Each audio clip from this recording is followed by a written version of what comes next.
Hello दोस्तों, कैसे आप सभी? उम्मीद है अच्छे होंगे। तो आज तारीख हो गई है 2 फरवरी 2021, दिन मंगलवार, और बात करते हैं आज के मुख्य समाचार और टुडे ब्रेकिंग न्यूज के अपडेट वीडियो में। नजर डालते हैं देश भर की तमाम बड़ी खबरें और हेडलाइंस न्यूज पर। और हाँ दोस्तों, आज की खबरों में बहुत सारी इंपोर्टेंट यानी महत्वपूर्ण खबरें हैं। किसान भाई लोग जो है वो ऐलान कर चुके हैं, भारत बंद को लेकर छक्का जाम करेंगे पूरे भारत में। किस तारीख को भारत बंद रहने जा रहा है मैं आपको बताऊंगा पूरी बड़ी खबर विस्तार से। इसके अलावा इंटरनेट बंद करने को लेकर भी एक बड़ी खबर आ रही है। जी हाँ, आखिर सरकार की तरफ से किन राज्यों के किन किन इलाकों में इंटरनेट बंद रखने का फैसला लिया, जो कि आज देर रात तक बंद रहेगा। इसके अलावा आपको बताऊंगा कल ही बजट भी अनाउंस हो चुका था। तो दोस्तों, भारत के इस नए बजट से आखिर दोस्तों देश के कितने प्रतिशत जनता खुश है, कितने प्रतिशत जनता ना खुश है, इसको लेकर एक सर्वे भी सामने आ रहा है, मैं आपको बताऊंगा। और इसके अलावा आज से ही क्या चीजें महंगी हो चुकी है, देश में क्या सस्ता हो चुका है, वगैरह वगैरह काफी महत्वपूर्ण खबरें हैं। तो जानते हैं एक एक करके फटाफट से आज के 50 बड़ी ही इंपोर्टेंट अपडेट्स पर नजर डालते हैं। इस वीडियो को एकदम पूरा लास्ट तक ध्यान से देखते रहिएगा। सीधे बात करें पहली खबर में, तो आप देख पा रहे कि दोस्तों बजट के बीच किसान आंदोलन अभी भी जारी है।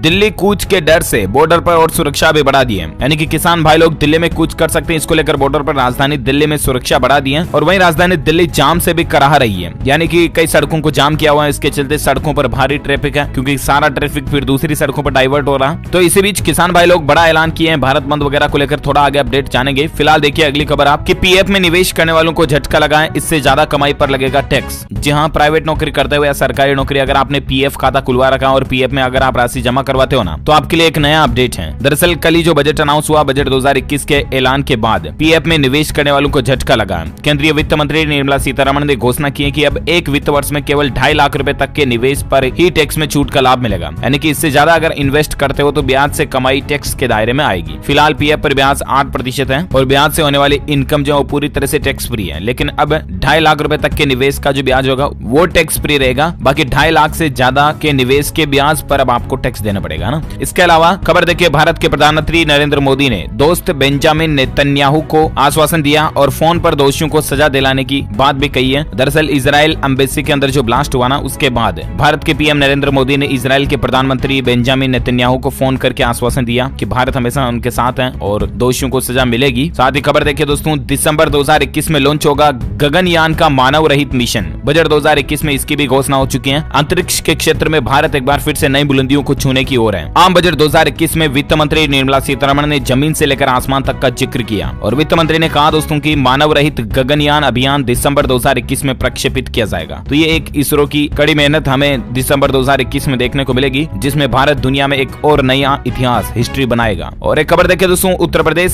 सरकार आंगनबाड़ी में करने जा रही 53,000 पदों पर भर्ती। जी हाँ, सरकारी नौकरी को लेकर इंपोर्टेंट अपडेट है। दरअसल उत्तर प्रदेश सरकार ने बाल विकास सेवा एवं पुष्टाहार विभाग में आंगनबाड़ी कार्यकर्ता, मिनी आंगनबाड़ी कार्यकर्ता और सहायिकाओं के करीब 53,000 से ज्यादा पदों को भर्ती करने का रास्ता साफ कर दिया। योगी आदित्यनाथ सरकार ने इन पदों पर भर्ती के लिए नए सिरे से चयन की प्रक्रिया भी निर्धारण कर दी है। सरकार ने इस आशय का आदेश जारी कर दिया। अब जल्द ही बाल विकास सेवा एवं पुष्टाहार विभाग इन पदों पर भर्ती की प्रक्रिया भी शुरू कर देगा। तो ये बेरोजगार युवा भाई लोग जो है एजुकेशन कर रहे हैं, कॉम्पिटिटिव एग्जाम की तैयारी कर रहे हैं, उनके लिए राहत की बात है। इसको लेकर भर्ती का नोटिफिकेशन आएगा, अपडेट आएगा तो मैं आपको बता दूंगा DLS न्यूज के ऊपर अपडेट। और फिलहाल अगली खबर देखिए, अमेजोन की मेगा सैलरी डे सेल भी चल रही है आजकल। 1 तारीख से शुरू हो चुकी है ये और 3 तारीख तक चलेगी, 1, 2, 3 फरवरी तक, ठीक है ना।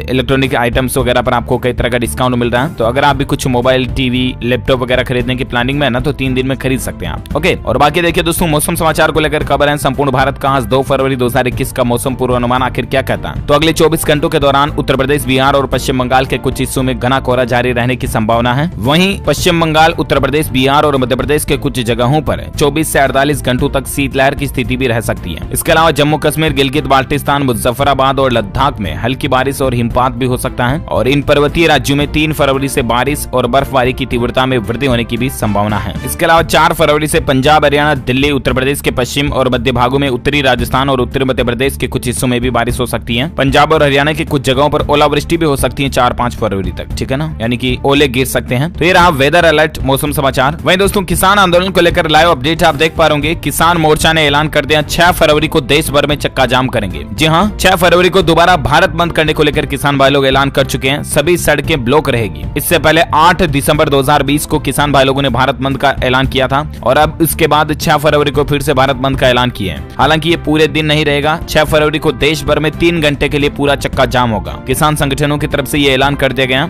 यूनियन के किसान नेताओं ने कहा दोस्तों की 6 फरवरी की दोपहर 12 बजे से लेकर 3 बजे तक सड़कों को अवरुद्ध करेंगे जाएंगे और किसान भाई लोग ये इंटरनेट वगैरह बंद करने से भी ज्यादा दुखी हैं। इसको लेकर भी बड़ी खबर देख पा रहे होंगे दोस्तों की सिंगू, टीकरी और गाजीपुर बॉर्डर के आसपास के इलाकों में मंगलवार रात तक इंटरनेट बंद कर दिया प्रशासन की तरफ से। तीनों केंद्रीय कृषि कानूनों को वापस लेने की जो किसान भाई लोग मांग कर रहे हैं और आंदोलन कर रहे हैं ना, इनके प्रदर्शन के बीच इनका तो प्रदर्शन अभी भी जारी है और इसी बीच सरकार ने सिंगू, टीकरी और गाजीपुर बॉर्डर पर किसानों के इस प्रदर्शन को देखते हुए इंटरनेट को बंद कर दिया। गृह मंत्रालय की तरफ से आदेश जारी किया गया। आज 2 फरवरी मंगलवार की रात 11 बजे तक यहाँ पर इंटरनेट सेवाएं बंद रहेगी। इसी बीच दोस्तों फार्मर्स प्रोटेस्ट को लेकर राकेश टिकैत, किसान नेता जो राकेश टिकैत हैं, वो भी बोले कि सरकार समस्या का हल निकाले, हम बातचीत के लिए तैयार हैं। भारतीय किसान यूनियन नेताओं द्वारा लगातार राजनीतिक नेताओं को मंच नहीं देने की घोषणाओं के बावजूद इस महापंचायत में रालोद नेता जयंत चौधरी ने मंच साझा किया और नए कृषि कानून को लेकर जो किसान भाई लोग आंदोलन पर बैठे हुए हैं, इसमें भारतीय किसान यूनियन के प्रमुख नेता राकेश टिकैत ने सोमवार को कहा कि सरकार बातचीत से इस समस्या का हल निकाले। उन्होंने कहा कि हम पूरी तरह से बातचीत के लिए तैयार हैं, सरकार उनसे बात करे। इसके अलावा 3 फरवरी को राकेश टिकैत हरियाणा भी जाएंगे। हरियाणा के जिंद जिले के खटकड़ टोल पर गत 38 दिनों से केंद्र के तीनों कृषि कानून के खिलाफ वहां भी प्रदर्शन चल रहा, तो 3 फरवरी को वो वहां जाएंगे। और बाकी दोस्तों इसी किसान आंदोलन के बीच देखिए एक खबर की तमिलनाडु के किसानों को पलानीस्वामी सरकार ने तोहफा दिया। 1117 करोड़ रुपए के राहत पैकेज का ऐलान किया गया तमिलनाडु के मुख्यमंत्री की तरफ से। तमिलनाडु के सीएम ने कहा दोस्तों की किसानों की समस्याओं का संज्ञान लेते हुए सरकार ने निवार और बुरेवी चक्रवातों से जो प्रभावित हुए किसान भाई लोग, उनको राज्य आपदा राहत कोष के दिशा निर्देशों से ज्यादा सहायता देने की घोषणा की है। तो ये वाकई में किसान भाई लोगों के लिए राहत की बात है, क्योंकि इस राहत पैकेज से किसानों का कर्ज वगैरह में फायदा मिलेगा। अच्छा, इसके अलावा क्या महंगा क्या सस्ता हुआ, इसको लेकर बड़ी खबर देख पा रहे होंगे कि सोना जो है वो प्रति 10 ग्राम 1896 और चांदी प्रति किलो 1900 रुपए तक सस्ती हुई है। कल ही बजट अनाउंसमेंट के बाद सोने चांदी का ये रेट रहा। और बाकी मोबाइल, फ्रिज और एसी वगैरह ये महंगे होंगे इस बजट से। कल जो नया बजट 2021 आया ना, इस बजट से 18 सामान महंगे होंगे और 8 चीजें सस्ती होगी। महंगे क्या क्या होंगे? मोबाइल, बैटरी, एसी, फ्रिज, गाड़ियां, James and jewellery, leather product, LED lights, solar inverter, धागे, केबल और कई सारे इलेक्ट्रॉनिक आइटम्स जो वो महंगे होंगे। बाकी दोस्तों धातुओं में देखा जाए तो सोना चांदी, गोल्ड एंड सिल्वर, प्लेटिनम की ज्वेलरी, स्टील के बर्तन, सोने चांदी के सिक्के, तांबे के सामान और पशुआहार, ये चीजें सस्ती होंगी। ये लिस्ट भी आप देख सकते हैं। अच्छा, इसके अलावा बजट को लेकर कुछ और अपडेट्स मैं आपको फटाफट से बता देता हूँ। हेडलाइंस न्यूज में देखिए कुछ रैपिड खबरें। अपडेट देखिए दोस्तों, बजट 2021 और 22 से देश में पहली बार डिजिटल जनगणना होगी। इसको लेकर 3726 करोड़ रुपए का बजट में आवंटन अलग निकाला गया। अच्छा, इसके अलावा और खबर देख पा रहे होंगे दोस्तों की शिक्षा को लेकर बजट में क्या क्या मिला। तो आम बजट 2021 में वित्त मंत्री ने शिक्षा जगत को भी तोहफा दिया। एक तो देश में 100 नए सैनिक स्कूल खोलने का ऐलान किया गया और इसके अलावा हायर एजुकेशन कमीशन का गठन किया जाएगा, जो कि बड़े लेवल की एजुकेशन का कंट्रोल रखेगा। और लेह में नया विश्वविद्यालय खोला जाएगा और इसके अलावा 15,000 देश की स्कूलों को मजबूत बनाया जाएगा। बजट में एजुकेशन पर भी खासा जोर दिया गया। कुल मिलाकर के शिक्षा के लिए बजट में 99,300 करोड़ रुपए रखे गए हैं, जो कि वाकई में एक बहुत बड़ी अमाउंट होती है। अच्छा, इसके अलावा रक्षा के क्षेत्र में देखा जाए तो वित्त मंत्री ने निर्मला सीतारमण जी की तरफ से रक्षा के क्षेत्र को 4.78 लाख करोड़ रुपए दिए गए, यानी कि देश की रक्षा पर भी अच्छा खासा बजट इस बार सरकार ने बनाया है। अच्छी बात है, देश ज्यादा प्रोटेक्ट होगा, मजबूत होगा। अच्छा, इसके अलावा एमएसएमई के लिए भी केंद्र सरकार ने बजट को दुगुना कर दिया, जो पहले था उससे दुगुना कर दिया। 1 अप्रैल से शुरू हो रहे वित्तीय वर्ष के लिए केंद्र सरकार ने एमएसएमई के लिए इस बार बजट में 15,700 करोड़ रुपए रखे हैं। वहीं गाँव के इंफ्रास्ट्रक्चर को बढ़ाने के लिए सरकार ने बजट में 40,000 करोड़ का ऐलान किया, जिससे कि कृषि के क्षेत्र में विकास में मदद मिलेगी, जो कि वाकई में एक किसान भाई लोगों के लिए भी बड़ी ही राहत की बात होगी। कुछ पॉइंट्स देखिए आप। रूरल इंफ्रास्ट्रक्चर यानी कि ग्रामीण इलाकों का जो इंफ्रास्ट्रक्चर है उस पर 40,000 करोड़ रुपए खर्च होंगे। बीते साल इस पर 30,000 करोड़ ही था। इसके अलावा ऑपरेशन ग्रीन में 22 और खराब होने वाली सब्जियों को भी जोड़ा गया है। पूरे देश में 5 बड़े फिशिंग हब खोलने की घोषणा भी सरकार की तरफ से की गई है। कुछ और पॉइंट्स देखिए किसान भाई लोगों से संबंधित भी हैं कि देश की 100 मंडियों को इलेक्ट्रॉनिक नेशनल मार्केट से जोड़ा जाएगा। ई नेम के जरिए होने वाले कृषि उत्पादों की खरीद से किसानों को दुगना फायदा होगा। अब किसानों को अपने उत्पाद बेचने के लिए मंडी तक भी नहीं जाना होगा। इससे किसानों की आमदनी बढ़ेगी और खर्चे कम होंगे। इसके अलावा ई नेम से किसानों को एक बड़ा मार्केट भी मुहैया कराया जाएगा। ई नेम से मंडियां जुड़ने से खरीदार और किसान के बीच की दूरियां कम होगी और किसान और सरकार के बीच बिचौलियों का कमीशन भी खत्म हो जाएगा और इससे उनकी उपज का वाजिब दाम किसानों को मिल पाएगा। अच्छा, इसके अलावा बजट में दोस्तों हेल्थ पर भी अच्छा खासा फोकस किया गया। आत्मनिर्भर स्वस्थ भारत योजना का ऐलान हुआ और कोरोना की वैक्सीन के लिए 35,000 करोड़ रुपए का अलग से बजट निकाला गया, ताकि क्या है कि पूरे देश में वैक्सीनेशन टीकाकरण का कार्य हो सके कोरोना को लेकर। और बाकी दोस्तों महंगी और सस्ती में और एक खबर देख पा रहे दोस्तों की क्या सस्ता और क्या महंगा हुआ, आपकी जेब पर कितना बोझ बढ़ेगा। तो इसमें स्टील पर कस्टम ड्यूटी 10% कम हुई है, इससे स्टील सस्ती होगी। सोना चांदी पर कस्टम ड्यूटी 10% कम हुई तो ये सस्ती होगी। हालांकि ज्वेलरी महंगी होगी, सोना चांदी की धातुओं की बात हो रही, धातुएं सस्ती होगी। कॉपर पर 2.5% NAFTA का कस्टम ड्यूटी घटाकर 5% कर दिया और कॉटन महंगा होगा। बाकी कुछ इलेक्ट्रॉनिक सामान वगैरह के बारे में तो मैंने आपको पहले बता ही दिया, ठीक है ना। अब बात करते हैं इनकम टैक्स को लेकर बजट में क्या अपडेट रहा। तो एक तो दोस्तों टैक्स विवाद के मामलों को लेकर वित्त मंत्री की तरफ से घोषणा की गई है कि टैक्स गड़बड़ी वाले 6 साल पुराने केस अब नहीं खुलेंगे। इसकी समय सीमा 3 साल ही हो चुकी है। बाकी इनकम टैक्स के स्लैब में तो कोई बदलाव नहीं हुआ, पहले की तरह 2.5 लाख रुपए तक आपको कोई टैक्स नहीं देना। 2.5 लाख से 5 लाख रुपए तक अगर आपकी इनकम है तो 5% आपको टैक्स देना, और 7.5 लाख रुपए तक आपकी इनकम है तो 10% टैक्स देना। और बाकी देखिए आप 15 लाख से ऊपर अगर आपकी इनकम है तो 30% टैक्स आपको देना, पहले की तरह ही, ठीक है ना। इसके अलावा टैक्स में बुजुर्गों को राहत दी गई है, जिसमें 75% से जो बड़े उम्र के आदमी हैं, जिन्हें कह सकते हैं बूढ़े दादा दादी, उन लोगों को अब टैक्स नहीं भरना पड़ेगा, ना ही उनको रिटर्न भरना पड़ेगा। तो ये सरकार ने राहत दी है। अच्छा, इसके अलावा श्रमिकों के लिए जो मजदूर वगैरह हैं उनके लिए मिनिमम वेज कोड को लागू करने का ऐलान हुआ बजट में। वित्त मंत्री ने प्रवासी और असंगठित श्रमिकों के लिए पोर्टल लॉन्च करने का ऐलान किया। हर कैटेगरी के श्रमिकों के लिए एक मिनिमम वेज कोड भी लागू होगा, यानी कि कम से कम उतनी सैलरी तो उनको मिलेगी ही। इसके अलावा भारत के सड़क निर्माण प्रोजेक्ट वगैरह को लेकर भी बजट में अच्छा अनाउंस किया गया। अगले साल तक भारत माला प्रोजेक्ट के तहत 11,000 किलोमीटर हाईवे बनाए जाएंगे और सड़क परिवहन और हाईवे के निर्माण के लिए 1,08,230 करोड़ रुपए बजट में निकाले गए हैं। और साथ ही पेट्रोल डीजल पर देखिए, पेट्रोल डीजल पर फॉर्म सेस लगेगा, लेकिन कीमतें इसकी नहीं बढ़ेगी। पेट्रोल डीजल पर एग्रीकल्चरल सेस अब लगाया जाएगा। वित्त मंत्री निर्मला सीतारमण ने पेट्रोल पर 2.5 रुपए प्रति लीटर और डीजल पर 4 रुपए प्रति लीटर के हिसाब से सेस लगाने का बजट भाषण के दौरान ऐलान किया। हालांकि कृषि सेस का भार आम आदमी पर नहीं डाला जाएगा, इसको दूसरी तरह से सरकार एडजस्ट करेगी, है ना। इसके अलावा देखिए मजदूरों वगैरह के लिए सरकार ने क्या प्लान बनाया है। तो 50 करोड़ मजदूरों के लिए मोदी सरकार ने नई योजना बनाई, जिससे कि सामाजिक सुरक्षा का दायरा बढ़ेगा। केंद्र सरकार ने सोमवार को कहा कि सामाजिक सुरक्षा का दायरा स्वतंत्र रूप से ठेके पर काम करने वाले कर्मचारियों के लिए बढ़ाया जाएगा। आम बजट 2021-22 पेश करते हुए वित्त मंत्री निर्मला सीतारमण जी ने भी कहा कि सरकार ने गिग वर्कर्स, भवन और निर्माण श्रमिक जो है, कम टाने पर काम करने वाले मजदूर वगैरह हो गए, उनकी सुरक्षा और उनकी सामाजिक सुरक्षा को बढ़ाने के लिए सरकार ने कुछ नए प्लान बनाए। इसके लिए नया संगठन भी गठन किया गया है। अच्छा, इसके अलावा दोस्तों उज्ज्वला योजना पर भी सरकार ने बड़ा ऐलान किया। 1 करोड़ और लाभार्थी इस योजना से जुड़ेंगे इस नए 2021 के बजट के बाद। और साथ ही देखिए टेक्सटाइल वगैरह को लेकर भी आम बजट में वित्त मंत्री सीतारमण ने ऐलान किया कि देश में 7 नए टेक्सटाइल पार्क भी बनाए जाएंगे। इस क्षेत्र में भारत एक्सपोर्ट करने वाला देश बने, इसलिए ये जरूरी है और इसीलिए टेक्सटाइल वगैरह पर भी अच्छा फोकस किया गया है। अच्छा, कुछ और की पॉइंट्स और बजट को लेकर हाइलाइट्स में आपको फटाफट से बता देता हूँ। देख पा रहे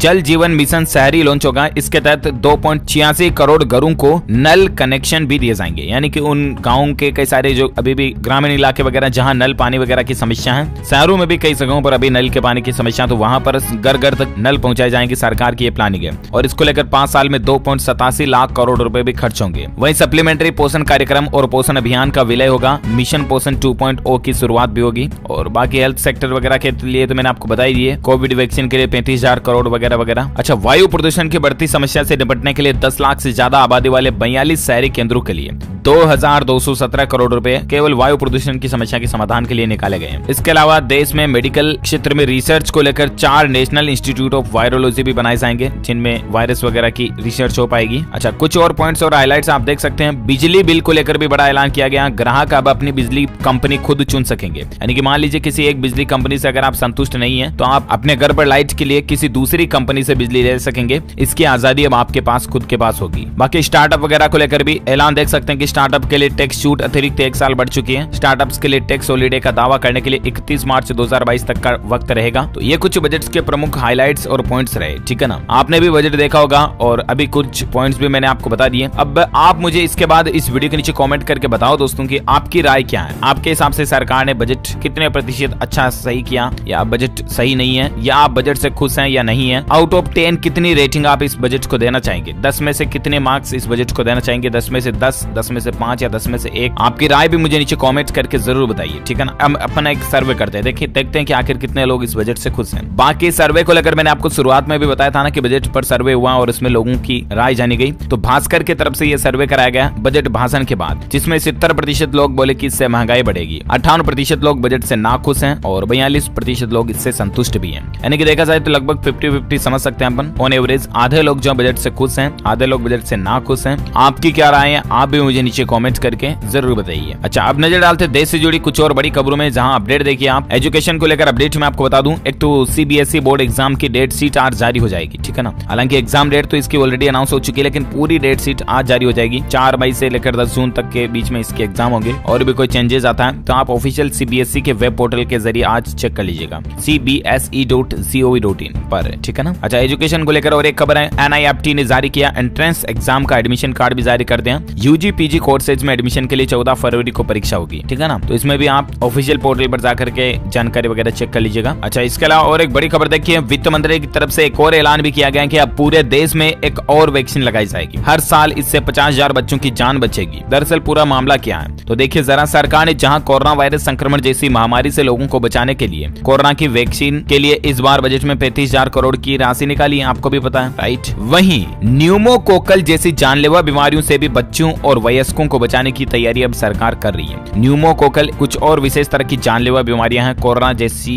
ही मान सकते हैं, लेकिन हालांकि वो महामारी नहीं है, लेकिन फिर भी जानलेवा होती है बच्चों वगैरह के लिए, बड़ों के लिए भी। तो अब क्या किया दोस्तों, केंद्र सरकार ने भारत में निर्मित न्यूमोकोकल वैक्सीन जो है ना, वो भारत द्वारा निर्मित उत्पाद है, इससे बाल मृत्यु को रोकने की घोषणा की है। और अब क्या कि हर साल न्यूमोकोकल वैक्सीन के प्रयोग से तकरीबन 50,000 बाल मृत्यु को रोका जा सकेगा, छोटे बच्चों की जान बचेगी। तो अब सरकार ने ये प्लानिंग बनाई है कि पूरे देश में क्यों नहीं ये न्यूमोकोकल वैक्सीन लगा दी जाए, समझ रहे हो ना। तो इस पर भी सरकार ने इस बार बजट में प्लानिंग बना ली है। तो ये तो वाकई में अच्छी बात है कि हेल्थ के क्षेत्र पर अच्छा खासा जोर रहा गवर्नमेंट का। अच्छा, और कोरोना को लेकर खबर आ रही दोस्तों की, लोगों के लिए राष्ट्रपति भवन 6 फरवरी से वापस खुल जाएगा। इतने दिन कोरोना काल के चलते राष्ट्रपति भवन बंद था। और बाकी राजस्थान राज्य में कक्षा 9वीं से लेकर 12वीं तक की रेगुलर क्लासेज भी शुरू होने जा रही है। वहीं कोरोना को लेकर आंकड़ों की अगर बात करें ना, भारत में तो पिछले 24 घंटों के दौरान 8,500 के लगभग नए मामले देखे गए। और उसके बाद अभी भारत में कुल संक्रमितों की संख्या 1,07,67,000 से भी ज्यादा हो चुकी है, जिसमें से 1,60,000 एक्टिव केस यानी कि सक्रिय हैं, जिनका अभी इलाज चल रहा है, जबकि 1,04,47,000 से भी ज्यादा लोग ठीक हो चुके हैं। वहीं 1,54,000 से भी ज्यादा मरीज इस वायरस के कारण जान गंवा चुके हैं अपनी। भारत में इस वायरस से कुल मरने वालों की संख्या जो है वो 1,54,500 से भी ज्यादा हो चुकी है। ओके, तो ये रहा आज का कोविड डेटा। और इसी के साथ ही दोस्तों ये आज दिन भर की तमाम बड़ी खबरें ये फिनिश होती हैं। ओके, और आप मुझे नीचे कमेंट करके जरूर बताएगा कि बजट से आप कितने प्रतिशत संतुष्ट हैं, हाँ या ना। 10 में से कितनी रेटिंग आप बजट को देना चाहेंगे, कमेंट करके बताइएगा मुझे जरूर। देखते हैं डीएलएस न्यूज फैमिली में से कितने लोग जो हैं वो बजट को लेकर अपनी प्रतिक्रिया देते हैं, राय देते हैं। और बाकी इस वीडियो को लाइक करना, शेयर भी करना अपने दोस्तों के साथ फेसबुक और व्हाट्सएप पर। और अगर आप डीएलएस न्यूज चैनल पर पहली बार आया ना तो चैनल को सब्सक्राइब करके बेल आइकन जरूर दबा देना, ताकि आपको रोजाना के ताजा अपडेट्स तुरंत आपके मोबाइल पर मिलते रहेंगे। मिलेंगे अगले नेक्स्ट ब्रेकिंग न्यूज अपडेट के वीडियो में, तब तक के लिए आप डीएलएस न्यूज चैनल से जुड़े जरूर रहिएगा। लाल बटन को दबाकर सब्सक्राइब कर लीजिए और बेल आइकन को दबा दीजिए। Thank you, take care, goodbye, जय हिंद, जय भारत, वंदे मातरम।